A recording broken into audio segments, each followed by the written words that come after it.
Hey, what's up, everybody? Welcome back to Just My Two Cents. I'm super excited to be back with another video. So, for this particular video, I will be reviewing 1,000 Pound Best Friends.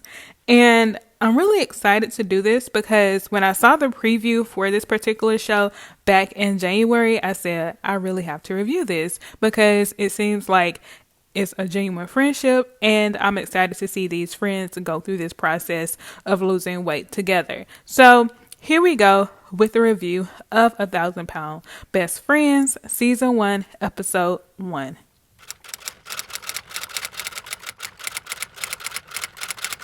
Alright, so for my reviews, I have decided to discuss some of the highlights from the different shows that I watch instead of going by every scene to discuss something. And if I happen to miss something that you thought was a highlight, feel free to jump down in the comment section and we can definitely have a conversation.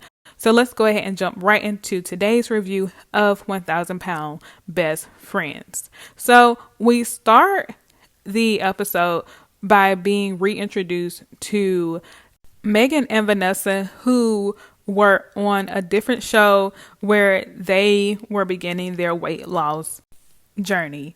In that particular show, Megan was able to lose a significant amount of weight. She had weight loss surgery, and then Vanessa, who is her best friend, she was supposed to have weight loss surgery too. However, she was not able to have the procedure done because she did not lose the necessary amount of weight that Dr. Proctor wanted her to lose. So we really were left on a cliffhanger for that particular episode of that particular show, with wondering if Vanessa was able to lose the weight, have the procedure, and also really keeping up and track with Megan.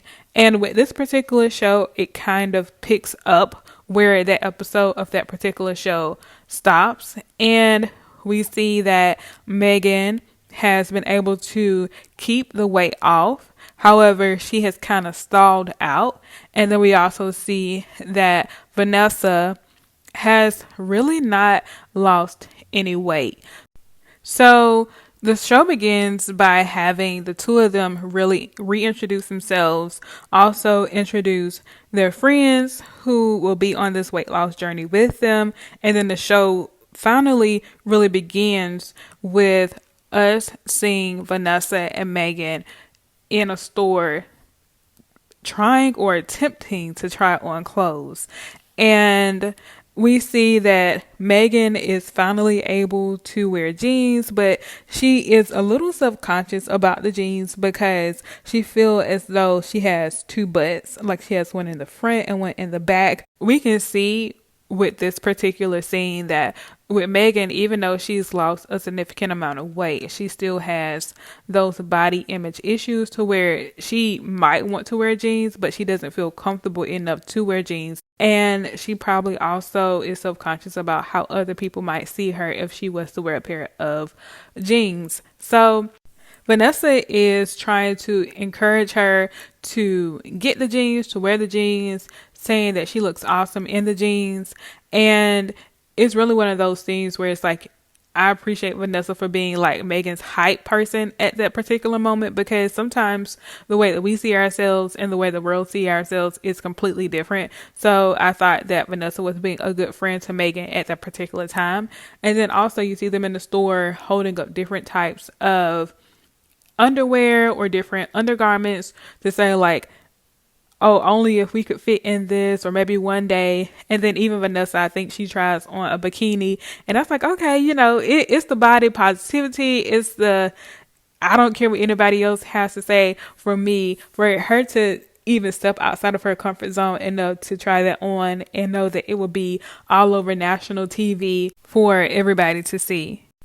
Then we jump to a scene with Vanessa, and she is updating us about her current financial situation, which is really not that different than what we saw in the episode on the other show. In this episode, Vanessa is staying with her sister, and with her, she has her two boys staying with them as well. One thing I noticed about this particular scene when they were showing the house is that it was a lot of clutter. The whole cleanliness aspect was a little bit questionable.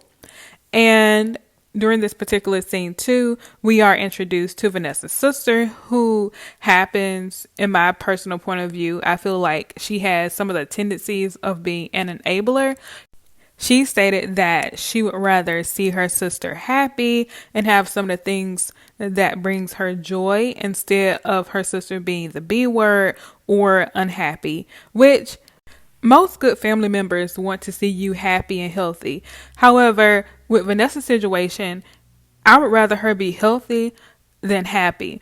So they are sitting in the car eating this food they got from a fast food restaurant. And while they are sitting in the car eating, all you hear is some it's good, it's good, it's good. And finally, they bring up the fact that she's going to have to get her diet together.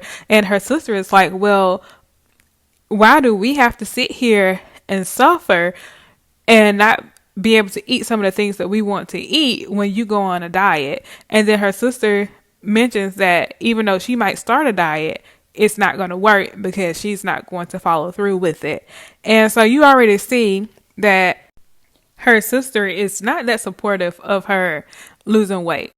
This is pretty much the scene, and she says, well, we'll see about that, as she takes one final bite of the biscuit that she was eating. And she kind of just stuffs that biscuit in her mouth. And I'm like, yo, she really needs, in my opinion, more than the weight loss surgery, she really needs a nutritionist, and she also needs to go talk to somebody. But that's just my opinion. It's only episode 1, but I'm wishing her the best of luck throughout this season. Then we slide back over and see Megan in the next scene, and she updates us about her current living situation, and she's currently living with Tina, who is also on the show. And the reason that she and John, who is Megan's fiance, is living with Tina and her family is simply because they're having financial issues. And Tina was nice enough to let Megan move into her basement. So that's the whole thing. Now, I do want to shout out Tina for allowing Megan to move in, because I'm the type of person where I don't really care how sad the story is. I just don't believe in allowing people to move in with you, especially people that's not in your family. I really don't want family staying with me unless it's already something to where we have kind of worked something out where it's like a roommate type of situation. But I don't want nobody, like somebody saying like, oh, well, I'm on hard times right now. Can I come crash at your place? Can I come spend a night at your place? Like, no, let alone move in. And later on in the show, we see that not only have they moved in a couple things, but in the basement area where Megan and John are staying in, like they have stuff stacked to the ceiling. And if people are moving all that amount of stuff into your house, they don't plan to leave no time soon. That's why I said shout out to Tina, because the thing is, most people, if you've ever taken somebody in, you already know you allow them to come there and they don't want to move out. They don't want to help out. You ask for a payment for a bill or something. They're looking at you like, I'm just here for a little bit, but you using lights, using water, using this. Now, I'm not saying Megan is doing any of this, but anytime somebody say, oh, we're living with such and such now, I just get weary.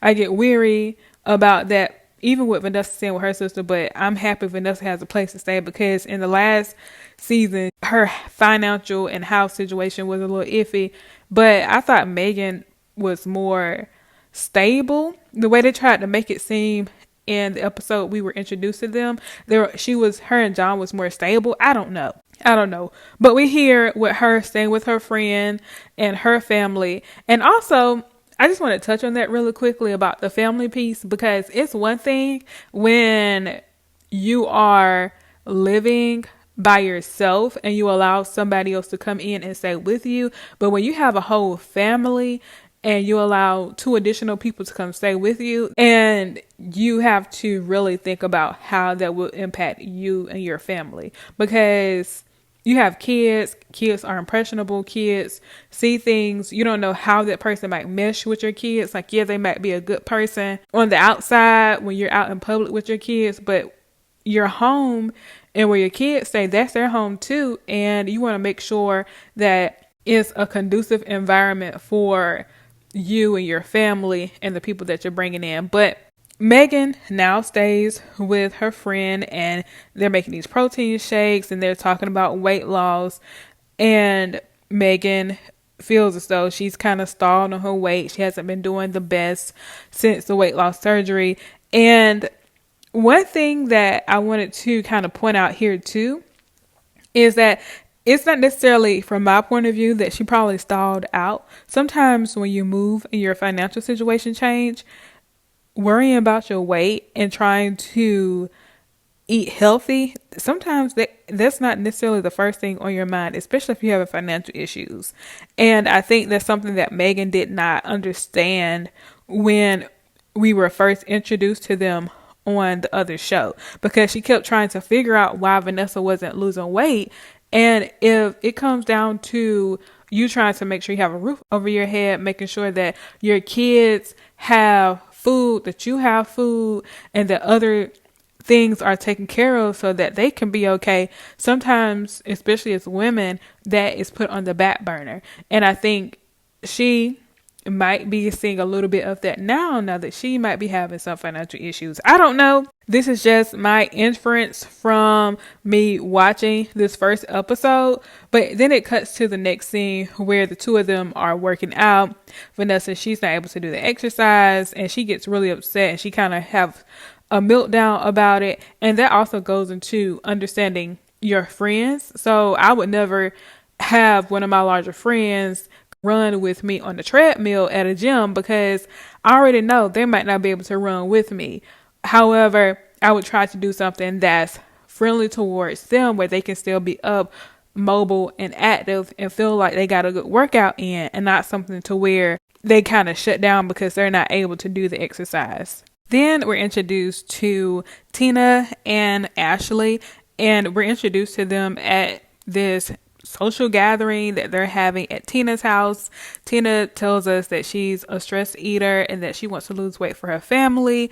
And then we also are introduced to Ashley, where she explains that she has struggled with her weight her entire life as well. And she already had a weight loss procedure done, but she lost the weight and then she ended up gaining the weight back fairly quickly.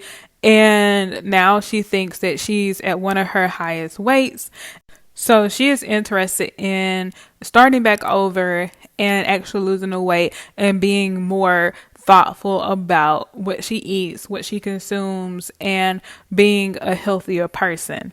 So Vanessa orders the food for their girls' night, and Vanessa orders a lot of pizza and unhealthy things, or what they call junk food. And I mean, it is junk food. It's not what they call junk food. A lot of junk food.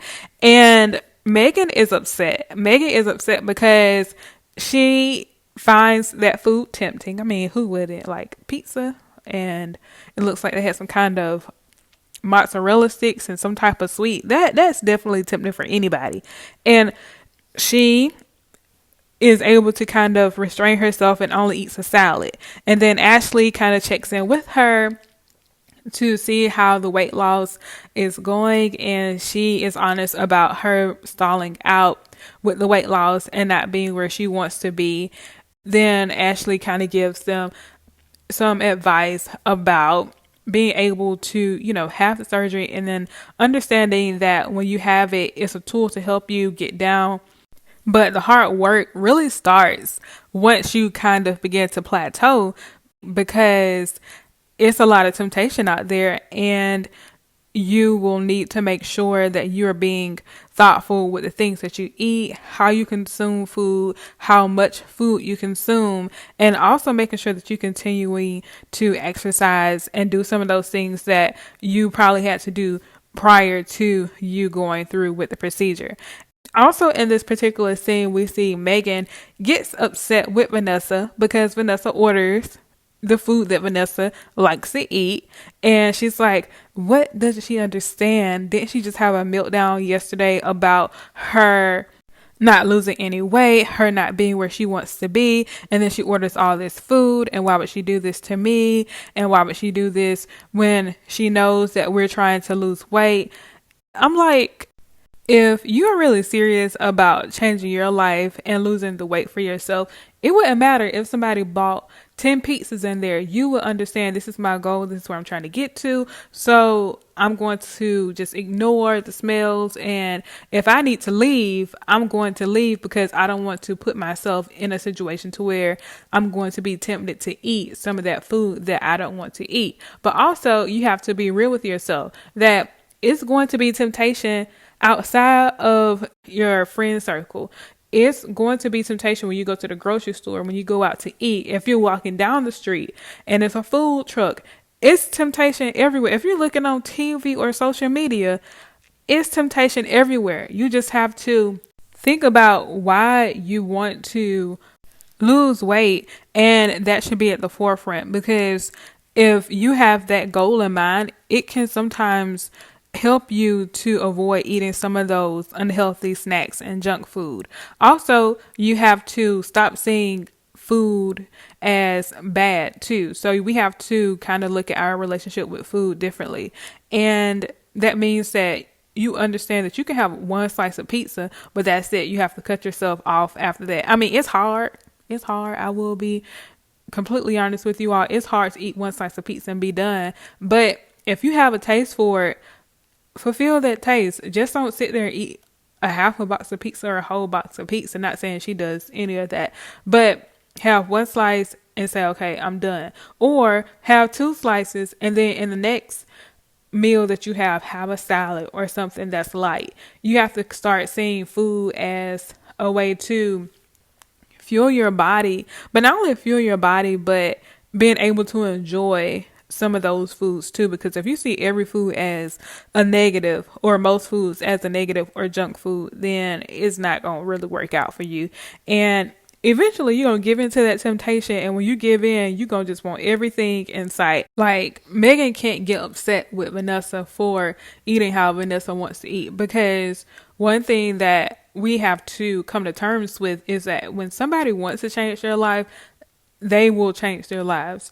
And if she wants to continue to eat like that, then you just have to be strong while you are around her to know that, okay, she is going to have this, but I know what my goal is, so I'm going to have this. And that way you are able to still hang out and enjoy the friendship, but you ain't got to sit there and indulge with her with whatever she is eating.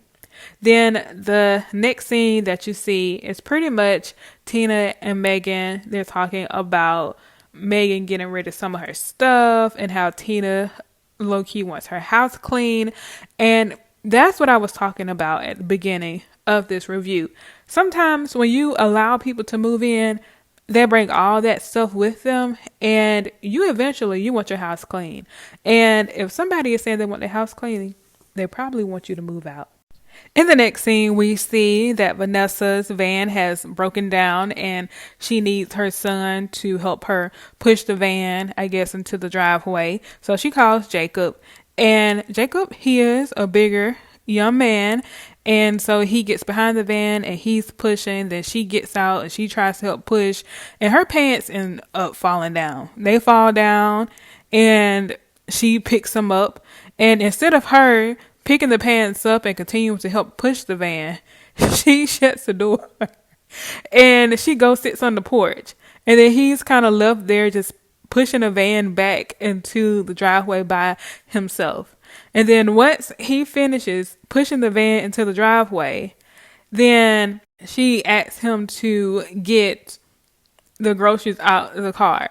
And then she goes into saying like how she is noticing that he is beginning to become winded and all these other things, and she don't want him to follow down the path that she has already kind of, set for her sons. So I'm like, I understand that, but I hope that she wasn't taking this situation and trying to apply it, because the way the scene was set up, I'm like, of course he gonna be winded. He just moved 1,000 pound, however much a car. Like that car is heavy, so of course he gonna be winded. And then you ask him to get the groceries to go into the house. Yes, he's going to be winded. So once he gets the groceries and he put them in the house, he comes back on the porch and she begins to talk about how she feel them as a mother because of the fact that he is a larger person and he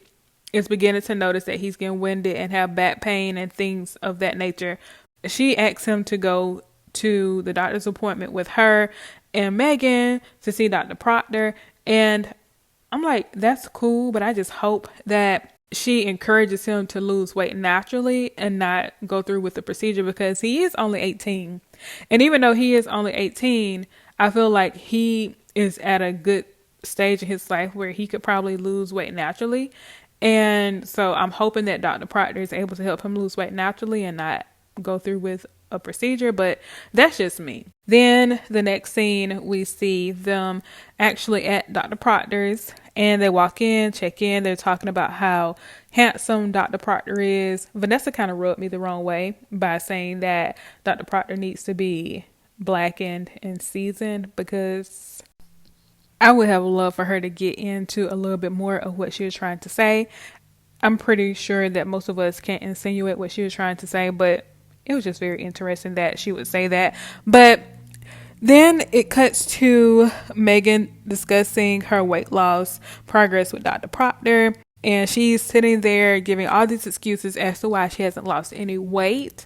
And then from there, we kind of see him tell her, basically, you have a certain amount of time between when you get the surgery and then between when your body becomes used to the surgery that you had. And once your body kind of becomes accustomed to what the surgery did to your body, your weight loss will pretty much either stop or it will be dramatically slower. So he tells her that she needs to get back on it. And so she's crying and saying that she doesn't want to go back to that weight. And that's pretty much where the episode ends, right there. So I'm interested to see what will happen next week. I am excited to see these ladies go on a journey together. I think this show will be very real because they've been talking smack about each other. And I'm like, what don't people understand? Don't you know this stuff will be replayed and your friend will hear what you said about them? But I guess if y'all got that type of friendship where y'all just keep it 100% all the time, like they're keeping it on this show, then it's not an issue. But make sure that you go ahead and you like and you share and you subscribe, and I will see you all in another video. Peace.